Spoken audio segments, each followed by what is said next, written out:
This is Heavy Conversation with Bruce and Jody, a podcast where we talk about being a big guy in today's world. I'm Bruce. And I'm Jody. Here we go. Here we go. All right, here we go. All right, here we go. Bruce. Jody. How are you? I'm good. Good. Yep. I am so hungry even just kind of thinking about this episode. Summer grilling or even just grilling in general is like my favorite. Anything on a grill, Right. it tastes so much better. I don't know. It does. It does. Just the flame and the juices and the leftover stuff on the grate. Like everything just tastes better on a grill. It does. I think we should just go grill after this. Yes, we need to be grilling right now while we're doing this. Oh, we should have done that. We should have just brought all this out onto the deck. Oh, man. Yep. Yeah, right. I've got a giant table out there, so we can set it up. You do. Yeah. But yes, we're going to talk about grilling, anything, everything, and stuff around that. Yes. My partner Bjorn and I are living in an apartment, so having a big, massive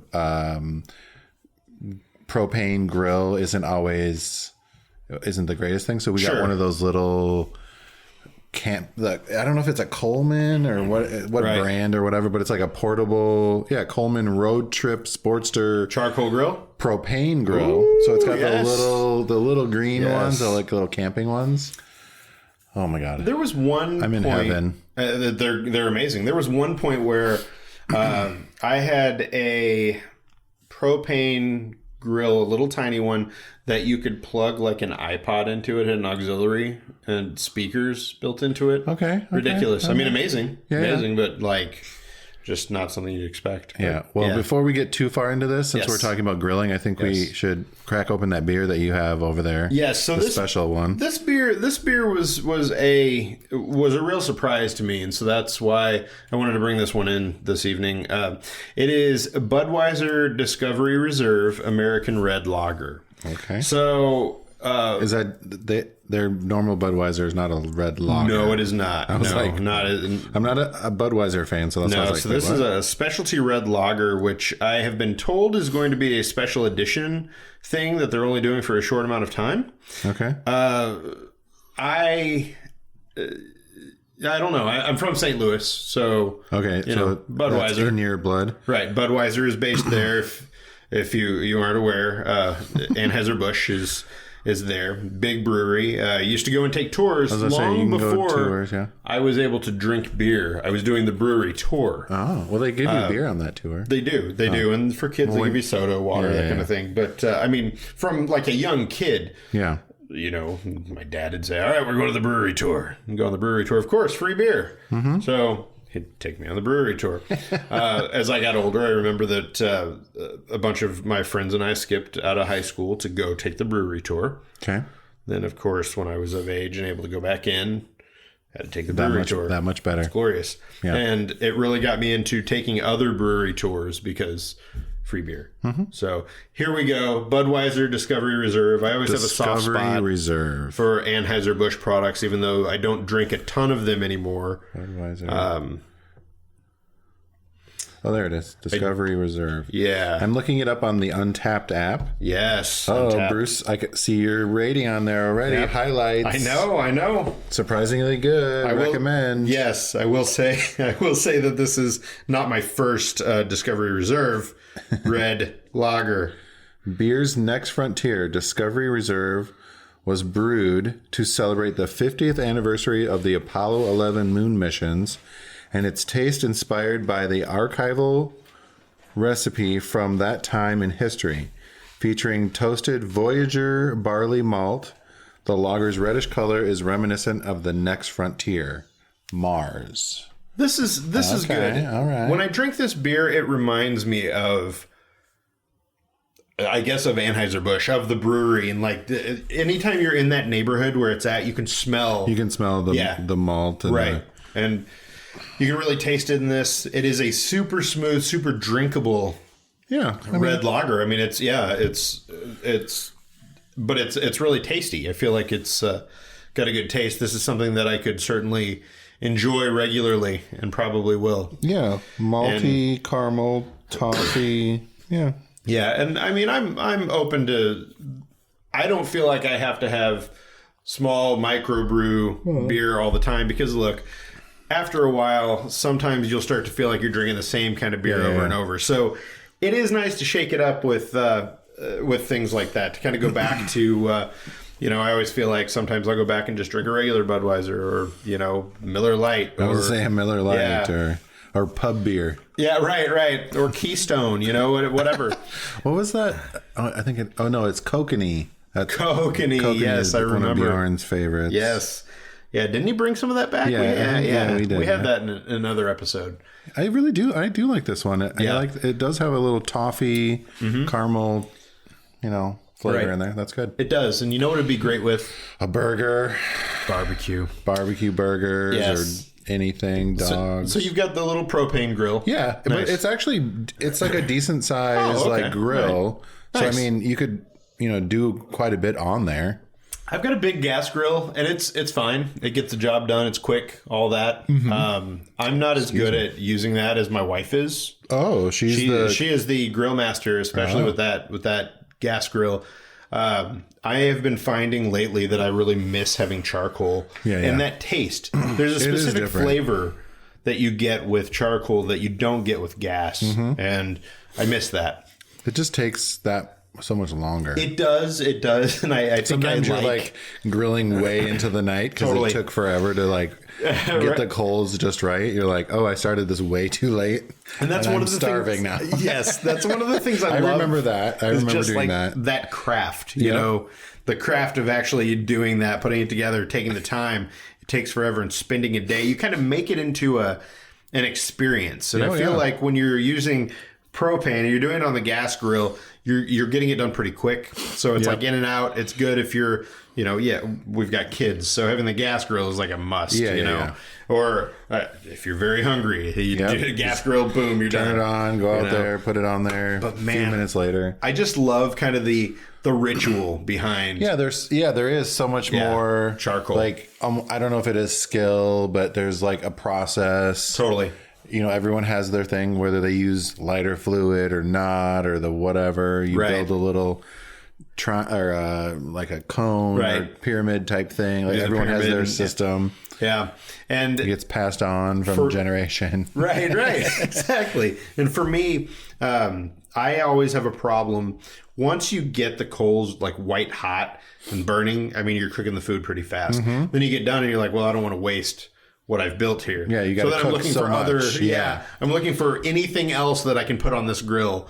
It's like this perfect grill now. What else do we have in here that I can throw? So you're looking for anything that'll work. Get that frozen thing out of the way in the back of the freezer, at the bottom of the freezer. Right. Whatever that is out here, and I'll cook it. Yeah. So it's nice to have that, and it's nice to be able to do that.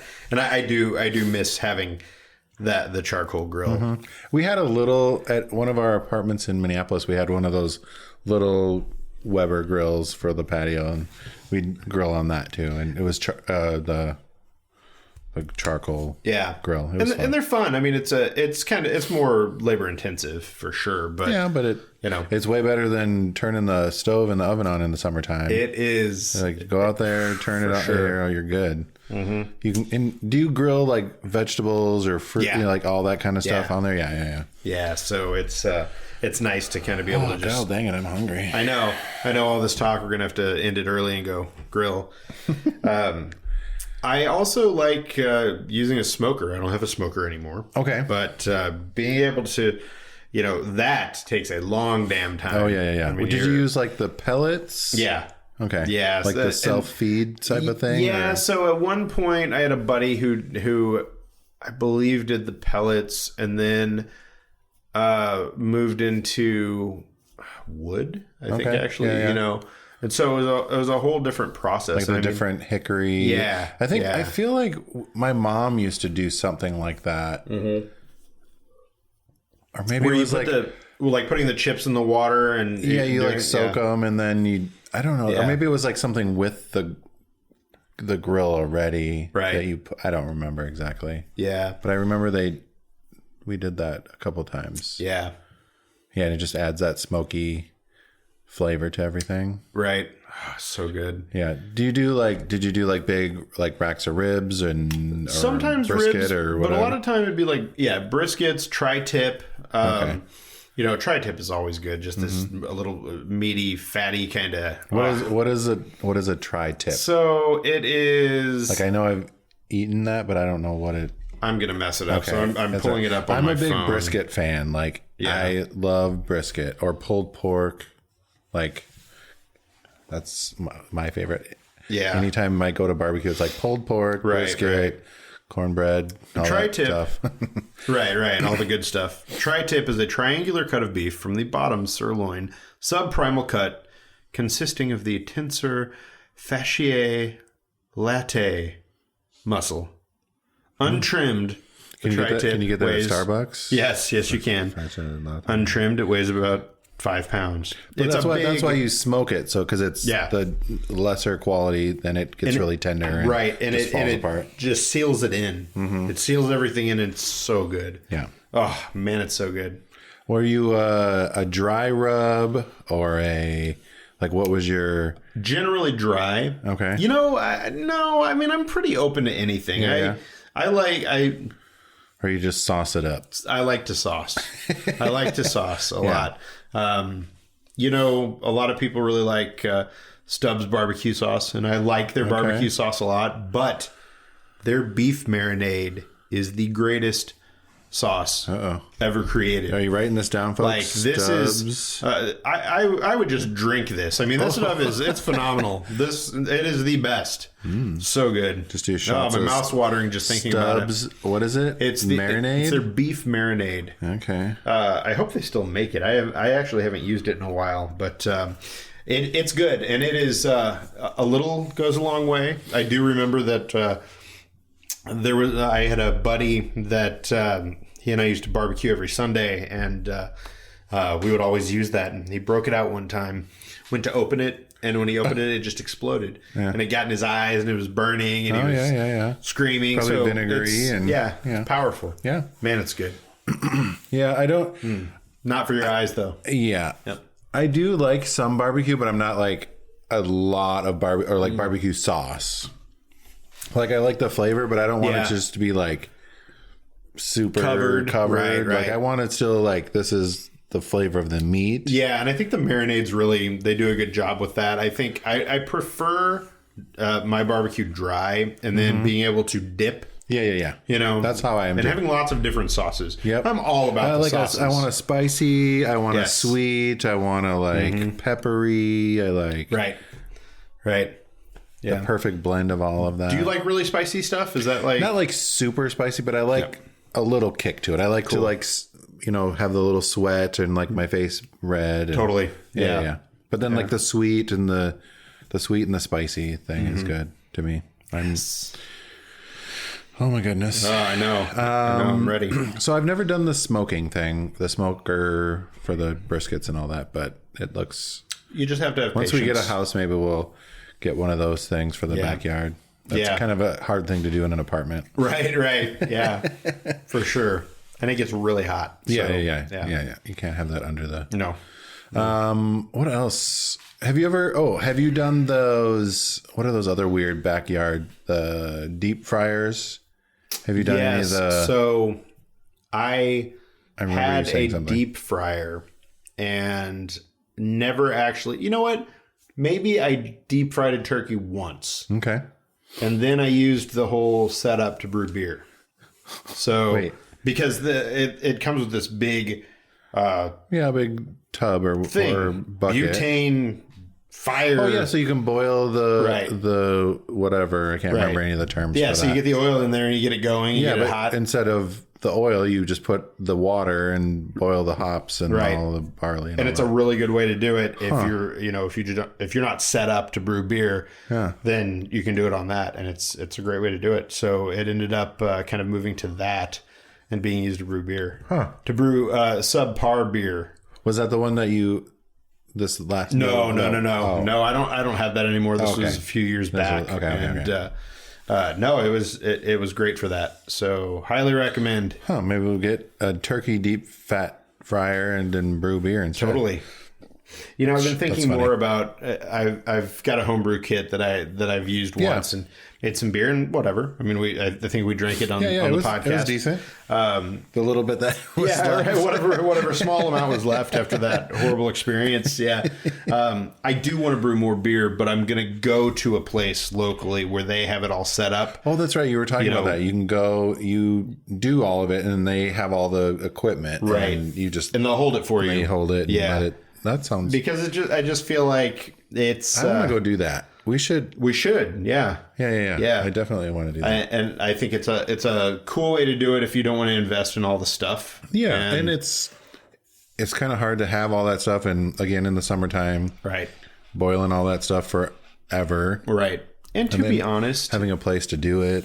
If you can get somebody who's going to help you, that knows how to do it, and you end up getting better beer because of it, or you can learn more from doing it. And then, you do it a few times with them, and then you can, do it at home, and then you're like, okay, I've done this a few times.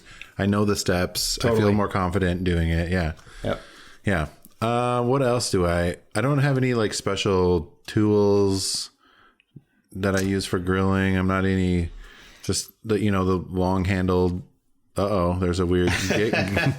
So, like 2 weeks ago, I get so here in Portland and in a few other cities, Amazon has a thing called the treasure truck. Okay. And the treasure truck is each day they set up, I believe, 2 trucks here in different locations that have something for sale. And if you want it, they send you a text. If you want it, you click the link, you buy the thing. You have to get there by a certain time. So by like 11 o'clock or noon, you have to get there, get the thing, and then you get the thing at like a great discount. Okay. So I got this grilling like suitcase full of utensils. All the tools and stuff? Yeah, I forget. It was like a $70 thing for 15, 20, something like that. And it's fun. You go up to the treasure truck and they're all set up and they're playing music and that's the one thing that they have. Yes. You're just picking it up because you already paid on your Amazon account. Okay. Right. And they have you play some kind of game and you get something extra free along with it. Okay. If you do well in the game. I did not. Okay. Games are not. Yeah. Okay. Never do well. But so I ended up getting a new set that has a bunch of stuff with it, the tongs and the stabby forks, which is the official professional name. Stabby fork, yep. Yeah. And a bunch of the things that you stick into the end of corn. Yep. Corn skewers, is that corn handles. Yeah, yep. Corn handles. Yeah. Yes. Yeah. So, That's cool. But generally, I have those things until they fall apart, and then I go, oh, it's time to get some more. So, Yeah, we got a bunch of the stabby things and the flippers and Yeah. We didn't get the corn holders though. Yeah. I remember growing up, we had those. Oh yeah. And they were like little corn on the cob things on the little plastic, and then 2 little pokey things that go into the corn. Exactly. I wonder if that's like, because you don't see that much anymore. At least I don't feel like you do. No, I don't feel like we were at a dinner party not that long ago and they had corn on the cob, but no things. I wonder if it's like a bigger like Midwest thing, because we're both from the Midwest. Yeah. So maybe. Yeah, I wonder. My mom was like a Tupperware lady. Are they a Tupperware thing? Maybe. I don't know. Because I feel like Tupperware was really a Midwest thing. But I always feel like all those little food related knickknacks and I feel like there was a plate to hold deviled eggs or something. Oh yeah. Yep. Some different things like that that I'm not super aware of, and I know that we don't have them in my house. So yeah. Yeah. I need to eat. I'm so hungry now. Yeah, I think all right, we need to call it. What is your grilling secret? Do you have some secrets that you want to share? Tell us your secrets. Yes. What is your favorite thing to grill if you're grilling? Where do you do all that stuff? And can you please grill for us? Yes, come over and grill whatever your secret recipe is, and we'll taste test it. Please. Sounds good. All right. Thanks, Bruce, for making me hungry talking about this. Thanks, Jody. This has been fun. All right. Talk to you guys later. Bye-bye. Bye. Thanks for listening to Heavy Conversation. Be sure to like and subscribe on iTunes or wherever you get your podcast.